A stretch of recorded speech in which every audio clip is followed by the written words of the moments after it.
कि यं प्रवजन्तम् अनुपेतम् अपेतकृत्यम् द्वैपायनो विरह कातरया जुहाव पुत्रेति तन्मयतया तर्वो विनेदुस् तं सर्वभूत हृदयं मुनिमानितोऽस्मि।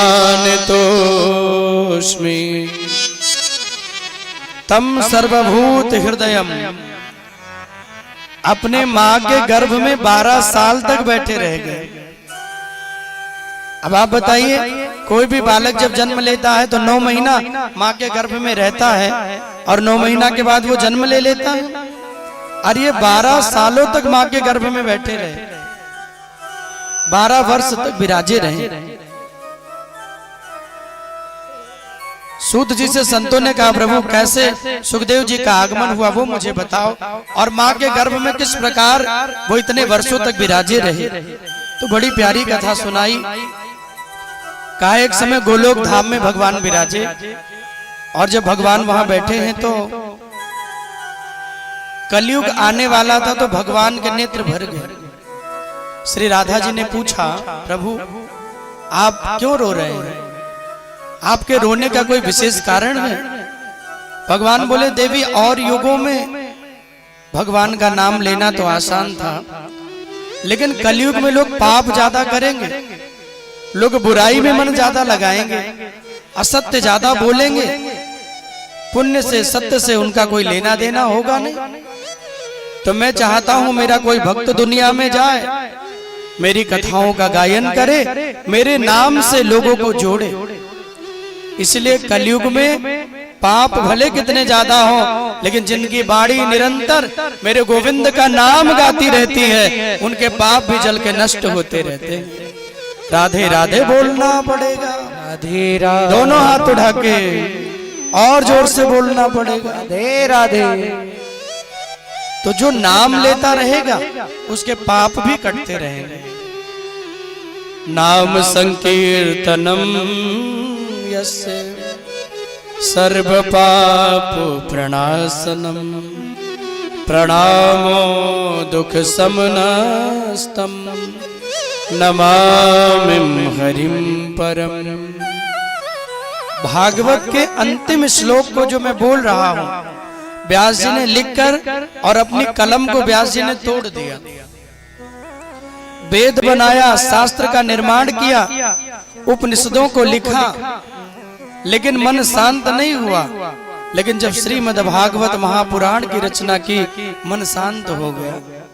भक्त भगवान के चरित्रों को लिखकर और अपनी कलम को तोड़ दिया, और भागवत के बाद व्यास जी ने कुछ लिखा ही नहीं। इसलिए भागवत बड़ी श्रेष्ठ है। जीवन में मिल जाए तो नियम बनाकर 7 दिन श्रवण करिए। बोले उससे होगा क्या? बोले जो 7 दिन नियम बनाकर सुनता है, भागवत जी स्वयं कह रही है, उसकी जो मनोकामना होती है उस मनोकामना की पूर्ति हो जाती है। राधे राधे बोलना पड़ेगा, राधे राधे, और जोर से, इतना जोर से बोलिए कि वृंदावन तक आवाज चली जाए। दोनों हाथ उठा के राधे राधे। तो जो नाम गाता रहता है भगवान उसके पाप को काटते रहते हैं। सर्व पाप प्रणाशनम, इसलिए कलयुग में भगवान का नाम पापों को मिटाने वाला है। एक उदाहरण व्यास जी ने दिया बहुत सुंदर। जैसे आप अग्नि में कोई भी लकड़ियां डालो, अग्नि का काम है उन्हें जलाना। कोई जहर पी ले तो जहर का काम है मारना। कोई अमृत पी ले, अमृत का काम है अमर करना। वैसे कोई भगवान का नाम ले ले, भाव से या बिना भाव से, नाम का कार्य है आपको पापों से मुक्त करना। इसलिए जिस प्रकार भी नाम लोगे पाप आपको मुक्त करता रहेगा। इसलिए भैया जब भी जीवन में मौका मिले, घर में हो, नाम जपते रहे। अच्छा, कई लोग कहते भजन कब करें? माताओं की बड़ी विशेष ये अर्जी होती है कि भाई हम पे तो समय नहीं मिलता, दिन भर काम करें, बच्चों को तैयार करें, टिफिन दें, इनको भी काम पे भेजें, फिर घर का इतना काम तो समय नहीं मिलता। तो व्यास जी ने उनके लिए कहा कि समय मिलता है, बोले कैसे? बोले घर की सफाई करते रहे, झाड़ू लगाते रहे घर में तो नाम जपते रहे, भोजन बनाते रहे, माताएं किचन में रसोई में होती हैं, दाल चावल रोटी सब्जी बनाती रहे, भगवान का भोग लगाती रहे और भजन भी करती रहे, नाम जपती रहे। नाम जपते हुए भोजन बनाएंगे, फिर वो भोजन नहीं बनेगा, फिर मेरे गोविंद का प्रसाद हो जाएगा। तो नाम लेकर काम करते रहे, नाम जपते रहो काम करते रहो, भव से बेड़ा तेरा पार हो जाएगा। नाम लो और काम करो। भाई कलयुग में तो व्यक्ति इतना बिजी है, किसी से कह दो चलो कथा सुनाओ, बोले बड़ा बिजी है महाराज। किसी से कह दो पार्टी में चलना, बोले हाँ एकदम फ्री है, जब कहो चले। बुरे काम के लिए व्यक्ति फ्री बैठा है, और जहां जाकर जीवन का कल्याण होगा, बोले कल चलेंगे, अभी आज तो महाराज जी आए शुरू करेंगे, कल चलेंगे। कोई कोई कहेंगे जन्म वाले दिन चलेंगे, और सबसे होशियार भक्त तो लास्ट वाले दिन आते हैं। बोले आज चलें, और दुबे जी का मान भी होगा, उनसे भी मिल लेंगे, आ गए महाराज, और कथा भी सुन लेंगे, व्यास जी को प्रणाम भी कर लेंगे, और हमारी हाजिरी हो जाएगी।